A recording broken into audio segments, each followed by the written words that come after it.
എല്ലാവർക്കും PSC പോയിന്റിലേക്ക് സ്വാഗതം. ഇന്ന് നമ്മൾ നോക്കാൻ പോകുന്നത് പൊതുവിജ്ഞാനം GKയുമായി ബന്ധപ്പെട്ട 100 ചോദ്യങ്ങളാണ്. PSC ഇതിനു മുൻപ് ചോദിച്ചിട്ടുള്ളതും ഇനി ചോദിക്കാൻ സാധ്യതയുള്ളതുമായ ചോദ്യങ്ങളാണ് നമ്മൾ പരിചയപ്പെടുന്നത്. അപ്പോൾ നമുക്ക് നേരെ ചോദ്യങ്ങളിലേക്ക് കടക്കാം. ചോദ്യം: ഹോഗനക്കൽ വെള്ളച്ചാട്ടം ഏത് നദിയിലാണ്? ഹോഗനക്കൽ വെള്ളച്ചാട്ടം ഏത് നദിയിലാണ്? കാവേരി നദിയിലാണ് ഹോഗനക്കൽ വെള്ളച്ചാട്ടം. അടുത്ത ചോദ്യം നോക്കാം. 4 കാലുകളുടെയും മുട്ടുകൾ ഒരുപോലെ മടക്കാൻ കഴിയുന്ന മൃഗം. 4 കാലുകളുടെയും മുട്ടുകൾ ഒരുപോലെ മടക്കാൻ കഴിയുന്ന മൃഗം.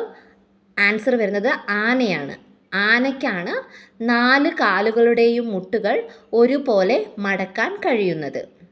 അടുത്ത ചോദ്യം നോക്കാം. നവാമുകുന്ദ ക്ഷേത്രം എവിടെയാണ്? നവാമുകുന്ദ ക്ഷേത്രം എവിടെയാണ്? തിരുനാവായിലാണ് നവാമുകുന്ദ ക്ഷേത്രം. അടുത്ത ചോദ്യം നോക്കാം. നാവിക പരിശീലന കേന്ദ്രമായ INS വെണ്ടുരുത്തി എവിടെയാണ്?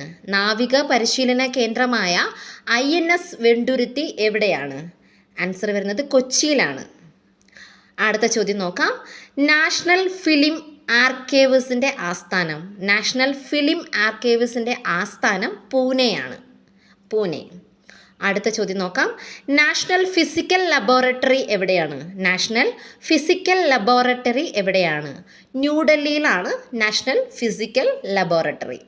എന്നാൽ national geophysical research institute എവിടെയാണ്? National geophysical research institute ഹൈദരാബാദാണ്. ഹൈദരാബാദ്. അടുത്തത് നോക്കാം. നാഷണൽ ജുഡീഷ്യൽ അക്കാദമി എവിടെയാണ്? നാഷണൽ ജുഡീഷ്യൽ അക്കാദമി ഭോപ്പാലിലാണ്. ഭോപ്പാലിൽ. അപ്പോൾ നാഷണൽ ഫിലിം ആർക്കൈവ്സിൻ്റെ ആസ്ഥാനം Pune, national physical laboratory New Delhi, national geophysical research institute Hyderabad, national judicial academy Bhopal. അടുത്ത ചോദ്യം നോക്കാം. National Herald. നാഷണൽ ഹെറാൾഡ് എന്ന പത്രം ആരംഭിച്ചത് ജവഹർലാൽ നെഹ്റു ആണ്. നാഷണൽ ഹെറാൾഡ് എന്ന പത്രം ആരംഭിച്ചത് ജവഹർലാൽ നെഹ്റു. അടുത്ത ചോദ്യം നോക്കാം. നാഗാർജുന സാഗർ ഡാം ഏത് നദിയിലാണ്? നാഗാർജുന സാഗർ ഡാം ഏത് നദിയിലാണ്? കൃഷ്ണ നദിയിലാണ് നാഗാർജുന സാഗർ ഡാം. നീലഗ്രഹം എന്നറിയപ്പെടുന്നത്. നീലഗ്രഹം എന്നറിയപ്പെടുന്നത് ഭൂമിയാണ്. നീലഗ്രഹം എന്നറിയപ്പെടുന്നത് ഭൂമിയാണ്. നീലഗിരി ഏതിൻ്റെ ഭാഗമാണ്? നീലഗിരി കുന്നുകൾ പശ്ചിമഘട്ടത്തിൻ്റെ ഭാഗമാണ്. പശ്ചിമഘട്ടത്തിൻ്റെ ഭാഗമാണ് നീലഗിരി. 13ാമത്തെ ചോദ്യം നോക്കാം. നീണ്ടകര ഫിഷിംഗ് ഹാർബർ ഏത് ജില്ലയിലാണ്? നീണ്ടകര ഫിഷിംഗ് ഹാർബർ ഏത് ജില്ലയിലാണ്? കൊല്ലം ജില്ലയിലാണ്. കൊല്ലം ജില്ലയിലാണ് നീണ്ടകര ഫിഷിംഗ് ഹാർബർ. നീതിയുടെ ചെങ്ങല സ്ഥാപിച്ച മുഗൾ ചക്രവർത്തി. നീതിയുടെ ചെങ്ങല സ്ഥാപിച്ച മുഗൾ ചക്രവർത്തി ജഹാംഗീറാണ്. ജഹാംഗീർ. 15ാമത്തെ ചോദ്യം. നൂൻമതി എണ്ണ ശുദ്ധീകരണശാല ഏത് സംസ്ഥാനത്താണ്? നൂൻമതി എണ്ണ ശുദ്ധീകരണശാല അസമിലാണ്. അസമിലാണ് നൂൻമതി എണ്ണ ശുദ്ധീകരണശാല. അടുത്ത ചോദ്യം നോക്കാം. നൂർജഹാൻ എന്ന വാക്കിൻ്റെ അർത്ഥം ലോകത്തിൻ്റെ പ്രകാശം എന്നതാണ്. അടുത്ത ചോദ്യം നോക്കാം. നൂർജഹാൻ്റെ പഴയ പേര്. നൂർജഹാൻ്റെ പഴയ പേര് മെഹറുന്നിസയാണ്. മെഹറുന്നിസയാണ് നൂർജഹാൻ്റെ പഴയ പേര്. നൂർജഹാൻ എന്ന വാക്കിൻ്റെ അർത്ഥം ലോകത്തിൻ്റെ പ്രകാശം എന്നാണ്. നൂർജഹാൻ്റെ പഴയ പേര് മെഹറുന്നിസ എന്നതാണ്. അടുത്ത 18ാമത്തെ ചോദ്യം നോക്കാം. 100ാമത്തെ സാഹിത്യ നോബൽ ജേതാവ്. 100ാമത്തെ സാഹിത്യ നോബൽ ജേതാവ് ജയം കൂട്സെയാണ്. ജയം കൂട്സെ. നമുക്ക് അടുത്ത ചോദ്യം നോക്കാം. 19ാമത്തെ ചോദ്യം നോക്കാം. പച്ചയില ചുവപ്പ് പ്രകാശത്തിൽ ഏത് നിറത്തിൽ കാണപ്പെടും? പച്ചയില ചുവന്ന പ്രകാശത്തിൽ ഏത് നിറത്തിൽ കാണപ്പെടും? കറുപ്പ് നിറത്തിലാണ് കാണപ്പെടുന്നത്. പച്ചയില ചുവന്ന പ്രകാശത്തിൽ കറുപ്പ് നിറത്തിൽ കാണപ്പെടും. അടുത്ത ചോദ്യം നോക്കാം. പട്ടടയ്ക്കൽ മന്ദിരങ്ങൾ. പട്ടടയ്ക്കൽ മന്ദിരങ്ങൾ ഏത് സംസ്ഥാനത്താണ്? കർണാടകത്തിലാണ്. കർണാടകയിലാണ് പട്ടടയ്ക്കൽ മന്ദിരങ്ങൾ. അടുത്ത ചോദ്യം നോക്കാം. പഞ്ചശീല തത്വങ്ങൾ ആവിഷ്കരിച്ച സമ്മേളനം. പഞ്ചശീല തത്വങ്ങൾ ആവിഷ്കരിച്ച സമ്മേളനം ബാന്തൂങ് ആണ്. അടുത്തത് പഞ്ചസാരയിൽ അടങ്ങിയിരിക്കുന്ന മൂലകങ്ങൾ ഏതൊക്കെയാണ്? Carbon, hydrogen, oxygen. പഞ്ചസാരയിൽ അടങ്ങിയിരിക്കുന്ന മൂലകങ്ങൾ കാർബൺ, ഹൈഡ്രജൻ, ഓക്സിജൻ തുടങ്ങിയവയാണ്. 23ാമത്തെ ചോദ്യം, പഞ്ചാബിലെ നദികളിൽ ഏറ്റവും വലുത് സത്ലജ് ആണ് പഞ്ചാബിലെ നദികളിൽ ഏറ്റവും വലുത്. അടുത്തത് നോക്കാം. 24ാമത്തെ ചോദ്യം നോക്കാം. പഞ്ചാബ് സിംഹം എന്നറിയപ്പെടുന്ന നേതാവ് ലാലാ ലജ്പത് റായ് ആണ് പഞ്ചാബ് സിംഹം എന്ന് അറിയപ്പെടുന്നത്. 25ാമത്തെ ചോദ്യം, പഞ്ചായത്തി രാജ് സംവിധാനത്തിന് ആ പേര് നൽകിയത് ജവഹർലാൽ നെഹ്റു ആണ് പഞ്ചായത്തി രാജ് എന്ന പേര് നൽകിയത്. ആ ഒരു സംവിധാനത്തിന് ആ ഒരു പേര് നൽകിയത് ജവഹർലാൽ നെഹ്റു ആണ്. അടുത്ത 26ാമത്തെ ചോദ്യം നോക്കാം. പഞ്ചായത്തി രാജ് ദിനമായി ആചരിക്കുന്നത്. പഞ്ചായത്തി രാജ് ദിനം എന്നത് ഫെബ്രുവരി 19-നാണ്. ഫെബ്രുവരി 19 പഞ്ചായത്തി രാജ് ദിനം. 27ാമത്തെ ചോദ്യം നോക്കാം. പമ്പയുടെ പതനസ്ഥാനം വേമ്പനാട്ടു കായലാണ്. അടുത്തത് നോക്കാം. പറയിപ്പറ്റ പന്തിരകുലത്തിലെ ഏക വനിത കാരയ്ക്കലമ്മയാണ്. പറയിപ്പറ്റ പന്തിരകുലത്തിലെ ഏക വനിത. 29ാമത്തെ ചോദ്യം നോക്കാം. പറുദീസയിലെ വിത്ത് എന്നറിയപ്പെടുന്നത് ഏലക്കായാണ് പറുദീസയിലെ വിത്ത് എന്ന് അറിയപ്പെടുന്നത്. പാമ്പുകളുടെ രാജാവ് എന്നറിയപ്പെടുന്നത് രാജവെമ്പാലയാണ്. 30ാമത്തെ ചോദ്യം ഇതാണ്. പാമ്പുകളുടെ രാജാവ് രാജവെമ്പാല ആണ്. 31ാമത്തെ ചോദ്യം, പാർലമെന്റിന്റെ ഇരുസഭകളുടെയും സംയുക്ത സമ്മേളനത്തിൽ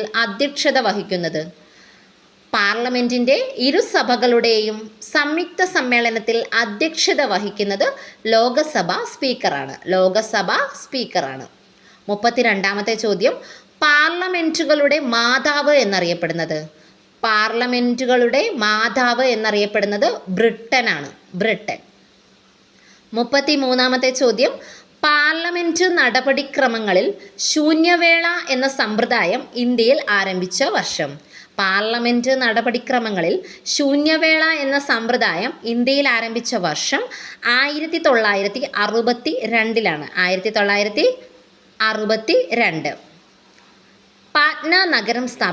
പാട്ന നഗരം സ്ഥാപിച്ചത് ഷേർഷാ.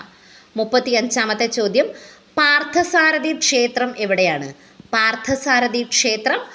എവിടെയാണ്? ആറന്മുളയിലാണ് പാർത്ഥസാരഥി ക്ഷേത്രം. 36ാമത്തെ ചോദ്യം, പാർഥിയൻ ഭരണാധികാരികളിൽ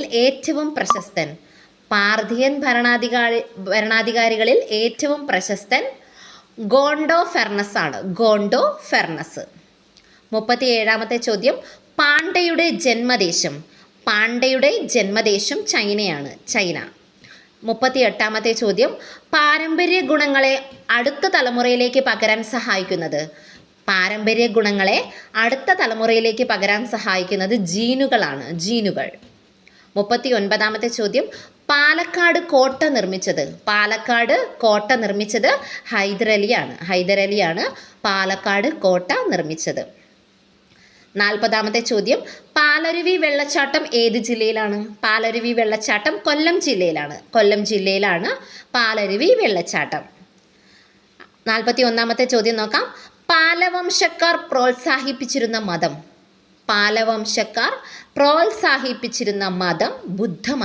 ബുദ്ധമതമാണ് പാലവംശക്കാർ പ്രോത്സാഹിപ്പിച്ചിരുന്ന മതം. 42ാമത്തെ ചോദ്യം നോക്കാം. പാലവംശത്തിലെ ഏറ്റവും മഹാനായ രാജാവ് ധർമ്മപാലനാണ് പാലവംശത്തിലെ ഏറ്റവും മഹാനായ രാജാവ്. പാലവംശക്കാർ പ്രോത്സാഹിപ്പിച്ചിരുന്ന മതം ബുദ്ധമതം. പാലവംശത്തിലെ ഏറ്റവും മഹാനായ രാജാവ് ധർമ്മപാലൻ. 43ാമത്തെ ചോദ്യം നോക്കാം. പാവോ ക്രിസ്റ്റാറ്റസ് ഏത് പക്ഷിയുടെ ശാസ്ത്രനാമമാണ്? മയിലിൻ്റെ ശാസ്ത്രനാമമാണിത്. 44-ാമത്തെ ചോദ്യം, പിന്നോക്ക വിഭാഗത്തിൽ നിന്നും രാഷ്ട്രപതിയായ ആദ്യ വ്യക്തി.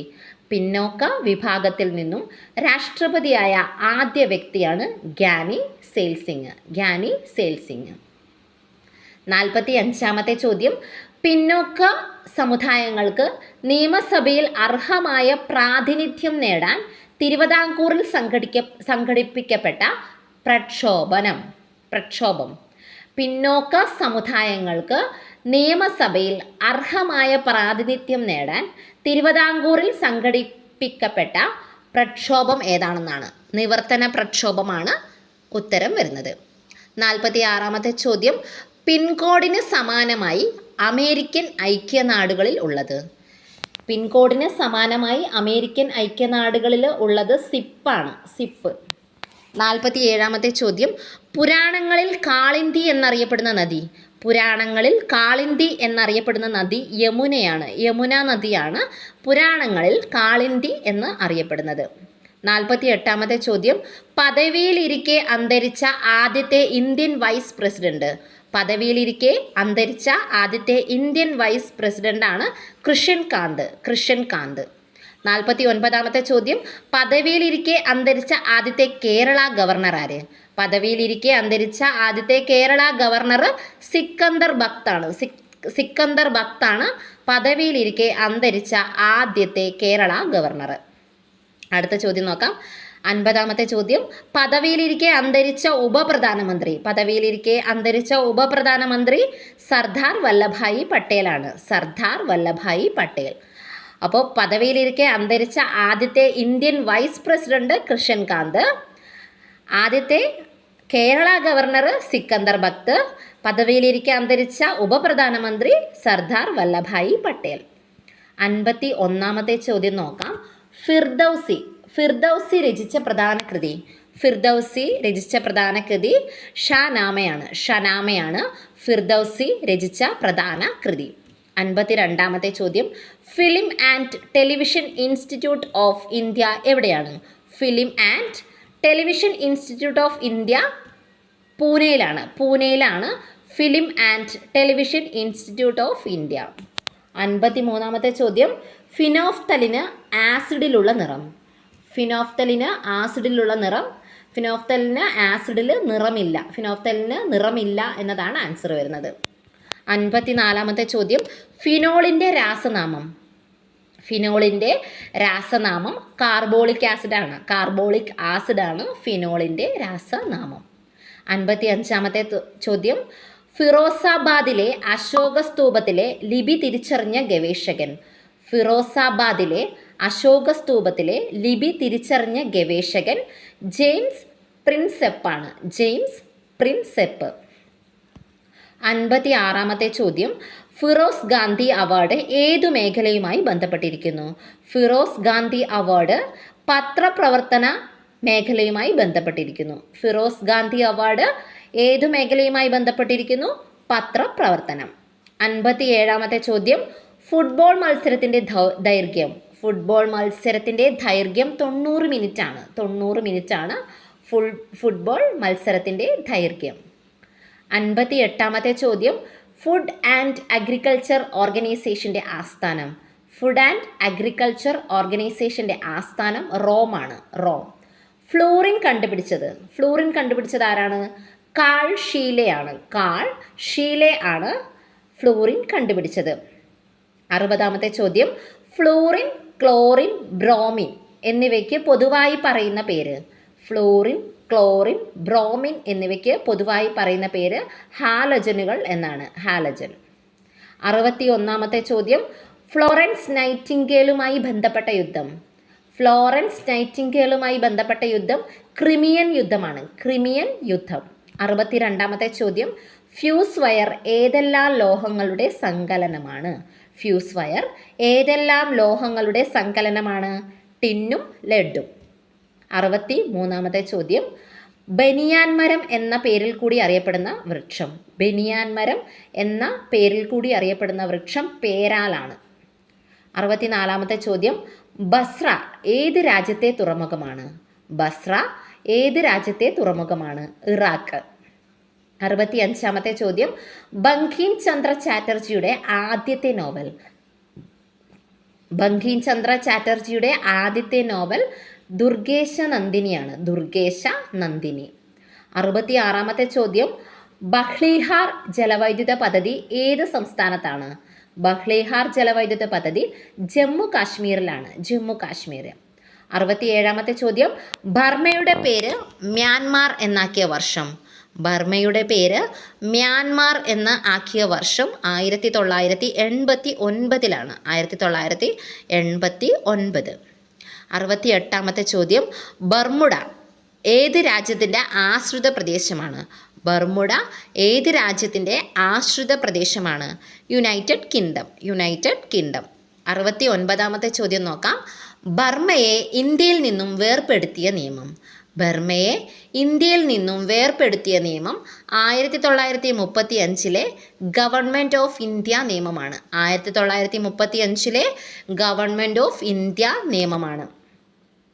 70-ാമത്തെ ചോദ്യം നോക്കാം. ബരാമതി സ്റ്റേഡിയം എവിടെയാണ്? ബരാമതി സ്റ്റേഡിയം കട്ടക്കിലാണ്. കട്ടക്കിലാണ് ബരാമതി സ്റ്റേഡിയം. 71-ാമത്തെ ചോദ്യം നോക്കാം. ബാക്സർ യുദ്ധത്തിൽ 1764 നടന്ന ബാക്സർ യുദ്ധത്തിൽ ബ്രിട്ടീഷുകാർ പരാജയപ്പെടുത്തിയത് ആരെ? ബ്രിട്ടീഷുകാർ പരാജയപ്പെടുത്തിയത് മിർ കാസിം. മിർ കാസിമിനെയാണ് ബ്രിട്ടീഷുകാർ ബാക്സർ യുദ്ധത്തിൽ പരാജയപ്പെടുത്തിയത്. 72-ാമത്തെ ചോദ്യം നോക്കാം. ബഹിരാകാശ വാഹനം വിക്ഷേപിച്ച ആദ്യത്തെ ഏഷ്യൻ രാജ്യം. ബഹിരാകാശ വാഹനം വിക്ഷേപിച്ച ആദ്യത്തെ ഏഷ്യൻ രാജ്യം ചൈനയാണ്. ചൈന. ബഹിരാകാശത്തേക്ക് പോയ ആദ്യ മുസ്ലിം ആര്? ബഹിരാകാശത്തേക്ക് പോയ ആദ്യ മുസ്ലിം പ്രിൻസ് സുലൈമാൻ അൽ മസൂദാണ്. പ്രിൻസ് സുലൈമാൻ അൽ മസൂദ്. അടുത്ത ചോദ്യം നോക്കാം. ബഹിരാകാശ യുഗത്തിന് തുടക്കം കുറിച്ച തീയതി. ബഹിരാകാശ യുഗത്തിന് തുടക്കം കുറിച്ച തീയതി 1957 ഒക്ടോബർ 4-നാണ്. 1957 ഒക്ടോബർ 4-ന്. ഈ 1957 ഒക്ടോബർ 4-ന് റഷ്യ സ്പുട്നിക് 1 വിക്ഷേപിച്ചു. 1957 ഒക്ടോബർ 4-ന് റഷ്യ സ്പുട്നിക് 1 വിക്ഷേപിച്ചു. 75-ാമത്തെ ചോദ്യം, ബാബർ ഖന്യ യുദ്ധത്തിൽ 1527 നടന്ന യുദ്ധമാണ്. ആരെയാണ് പരാജയപ്പെടുത്തിയത്? ബാബർ ഖന്യ യുദ്ധത്തിൽ ആരെ പരാജയപ്പെടുത്തി? റാണ സംഗ്രാം സിംഗിനെയാണ് പരാജയപ്പെടുത്തിയത്. റാണ സംഗ്രാം സിംഗിനെയാണ് പരാജയപ്പെടുത്തിയത്. 76-ാമത്തെ ചോദ്യം, ബാബറിൻ്റെ ശവകുടീരം. ബാബറിൻ്റെ ശവകുടീരം കാബൂളാണ്. കാബൂൾ. 77-ാമത്തെ ചോദ്യം, ബാബിലോണിലെ തൂക്കുപൂന്തോട്ടം നിർമ്മിച്ച രാജാവ്. ബാബിലോണിലെ തൂക്കുപൂന്തോട്ടം നിർമ്മിച്ച രാജാവ് നെബൂഖദ് നെസറാണ്. ബാബിലോണിലെ പൂന്തോട്ടം നിർമ്മിച്ച രാജാവ്. 78-ാമത്തെ ചോദ്യം നോക്കാം. ബാങ്ക് ദേശസാൽക്കരണത്തിന് മുൻകൈയെടുത്ത മലയാളിയായ കേന്ദ്ര നിയമമന്ത്രി. ബാങ്ക് ദേശസാൽക്കരണത്തിന് മുൻകൈയെടുത്ത മലയാളിയായ കേന്ദ്ര നിയമമന്ത്രി പനമ്പള്ളി ഗോവിന്ദ മേനോനാണ്. പനമ്പള്ളി ഗോവിന്ദ മേനോൻ. 79-ാമത്തെ ചോദ്യം നോക്കാം. ബാൽബൻ, അലാവുദ്ദീൻ ഖിൽജി, ഫിറോസ് ഷാ തുഗ്ലക് എന്നിവരുടെ രക്ഷാധികാരത്തിൽ കഴിഞ്ഞ പണ്ഡിതൻ ആരായിരുന്നു? ബാൽബൻ, അലാവുദ്ദീൻ ഖിൽജി, ഫിറോസ് ഷാ തുഗ്ലക് എന്നിവരുടെ രക്ഷാധികാരത്തിൽ കഴിഞ്ഞ പണ്ഡിതൻ.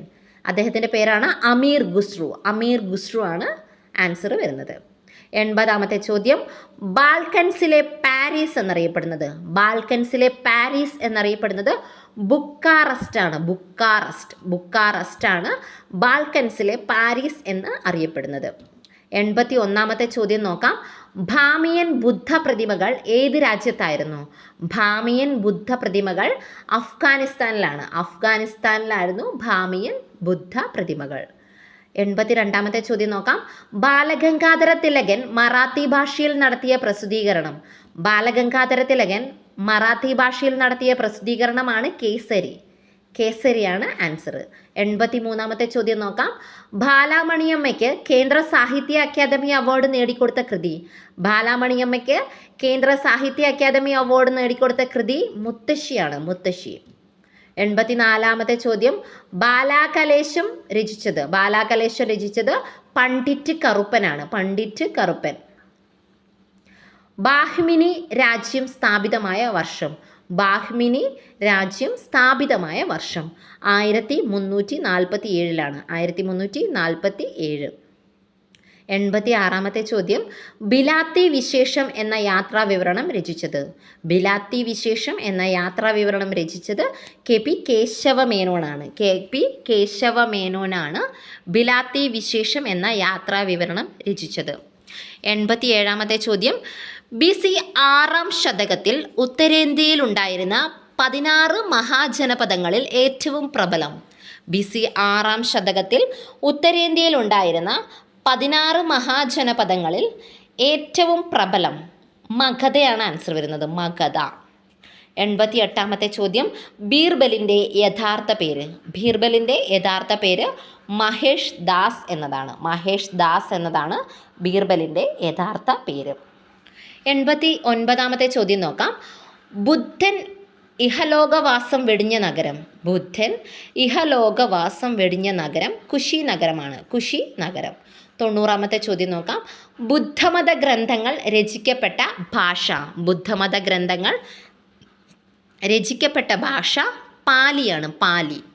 91 ചോദ്യം. ബുദ്ധമതക്കാരുടെ ആരാധനാലയം പഗോഡ. ക്കാരുടെ ആരാധനാലയം പഗോഡയാണ്. പഗോഡ. 92 ചോദ്യം നോക്കാം. ബുദ്ധമതത്തിൻ്റെ ഏത് വിഭാഗത്തെയാണ് കനിഷ്കൻ പ്രോത്സാഹിപ്പിച്ചത്? ബുദ്ധമതത്തിൻ്റെ ഏത് വിഭാഗത്തെയാണ് കനിഷ്കൻ പ്രോത്സാഹിപ്പിച്ചത്? മഹായാനത്തെയാണ് പ്രോത്സാഹിപ്പിച്ചത്. ബുദ്ധമതത്തിലെ ത്രിരത്നങ്ങൾ ഏതൊക്കെയാണ്? ബുദ്ധം, ധർമ്മം, സംഘം. ബുദ്ധം, ധർമ്മം, സംഘം. ബുദ്ധൻ്റെ കസിൻ എന്നറിയപ്പെടുന്നത് ദേവദത്തനാണ്. ദേവദത്തനാണ് ബുദ്ധൻ്റെ കസിൻ എന്ന് അറിയപ്പെടുന്നത്. 5 ചോദ്യം നോക്കാം. ഭരണഘടന എന്ന ആശയം ഏത് രാജ്യത്താണ് ഉരുത്തിരിഞ്ഞത്? ഭരണഘടന എന്ന ആശയം ഏത് രാജ്യത്താണ് ഉരുത്തിരിഞ്ഞത്? ബ്രിട്ടനിലാണ്. ബ്രിട്ടൻ. ഭരണഘടനാ പ്രകാരം ഇന്ത്യയിലെ യഥാർത്ഥ നിർവഹണാധികാരം നിക്ഷിപ്തമായിരിക്കുന്നത്. 96 ചോദ്യമാണ്. ഭരണഘടനാ പ്രകാരം ഇന്ത്യയിലെ യഥാർത്ഥ നിർവഹണാധികാരം നിക്ഷിപ്തമായിരിക്കുന്നത് ക്യാബിനറ്റിലാണ്. ക്യാബിനറ്റിൽ. 97 ചോദ്യം. ഭരണഘടനാ വ്യവസ്ഥ പ്രകാരം രാജ്യസഭയുടെ പരമാവധി സംഖ്യ. ഭരണഘടനാ വ്യവസ്ഥ പ്രകാരം രാജ്യസഭയുടെ പരമാവധി സംഖ്യ 250 ആണ്. 98 ചോദ്യം നോക്കാം. ഭാരതത്തിൽ പ്രത്യേക നിയോജക മണ്ഡല സംവിധാനം നടപ്പിൽ വരുത്തിയ നിയമപരിഷ്കാരം. ഭാരതത്തിൽ പ്രത്യേക നിയോജക മണ്ഡല സംവിധാനം നടപ്പിൽ വരുത്തിയ നിയമപരിഷ്കാരം ഇന്ത്യൻ കൗൺസിൽ നിയമമാണ്. 1909. 1909 ഇന്ത്യൻ കൗൺസിൽ നിയമം. 99 ചോദ്യം നോക്കാം. ഭാരതീയ ഭാഷകളിൽ ആദ്യമായി മഹാകാവ്യം രൂപം കൊണ്ട ഭാഷ. ഭാരതീയ ഭാഷകളിൽ ആദ്യമായി മഹാകാവ്യം രൂപം കൊണ്ട ഭാഷ സംസ്കൃതത്തിലാണ്. സംസ്കൃതമാണ് ആൻസർ വരുന്നത്. 100 ചോദ്യം. ബേക്കേഴ്സ് എസ്റ്റേറ്റ് എന്നറിയപ്പെടുന്ന പക്ഷി സങ്കേതം. ബേക്കേഴ്സ് എസ്റ്റേറ്റ് എന്നറിയപ്പെടുന്ന പക്ഷി സങ്കേതം കുമരകം പക്ഷി സങ്കേതമാണ്. കുമരകം പക്ഷി സങ്കേതം കോട്ടയം ജില്ലയിലാണ്. കോട്ടയം ജില്ലയിലെ കുമരകം പക്ഷി സങ്കേതം. അപ്പോൾ നമ്മൾ ഇന്ന് നോക്കിയത് 100 ചോദ്യങ്ങളാണ്. PSC ഇതിനു മുൻപ് ചോദിച്ചിട്ടുള്ളതും ഇനി സാധ്യതയുള്ളതുമായ ചോദ്യങ്ങളൊക്കെയാണ് ഇപ്പോൾ നമ്മൾ ഡിസ്കസ് ചെയ്തത്. അപ്പോൾ എല്ലാവർക്കും ഇത് യൂസ്ഫുൾ ആയെന്ന് വിചാരിക്കുന്നു. നെക്സ്റ്റ് പുതിയൊരു ടോപ്പിക്കുമായിട്ട് വീണ്ടും കാണാം.